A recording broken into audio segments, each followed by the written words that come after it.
Hello friends, welcome to my channel. இன்றைக்கி நம்ம வீடியோவில் என்ன பார்க்க போகிறோம் அப்படின்னா, ஸ்க்ரீனில் தெரியுது பார்த்தீங்களா, இந்த டிசைன் எவ்வளோ லுக்காக இருக்குது. ஆனால் அதை நம்ம எவ்வளோ ஈஸியாக பண்ணலாம் அப்படிங்கிறத நான் ஸ்டெப் பை ஸ்டெப்பாக இந்த வீடியோவில் சொல்ல போகிறேன்.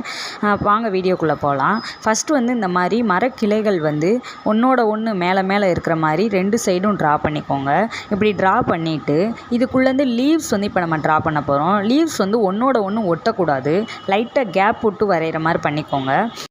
இந்த லீவ்ஸ் எல்லாத்தையும் நம்ம ஃபினிஷ் பண்ணி முடிச்சுட்டு இப்போ இதை நம்ம ஃபில்லிங் பண்ண போகிறோம். ஃபில்லிங் பண்ணுறது எப்படி அப்படின்னு பார்த்தீங்கன்னா, இந்த வரைஞ்ச லீவ்ஸையே நம்ம போல்டு பண்ணி காட்ட போகிறோம். அது போக இந்த இடையில கேப்லாம் இருக்குது பார்த்தீங்களா, அந்த கேப்பெல்லாம் கொஞ்சம் ஃபில் பண்ணுறோம். இந்த ஃபில்லிங்கை நம்ம முடிச்சுட்டு லாஸ்ட்டு ஸ்டெப்பாக என்ன செய்கிறோம் அப்படின்னு பார்த்தீங்கன்னா, அந்த லீவ்ஸில் ஷேடிங் இருக்கும் பார்த்தீங்களா, அந்த மாதிரி ஷேடிங் கொடுக்குறோம். ஷேடிங் கொடுத்துட்டு ஃபினிஷிங் லுக் பார்த்தீங்கன்னா செம்மையாக வந்திருக்கு. இதை நீங்கள் கண்டிப்பாக ட்ரை பண்ணி பாருங்கள்.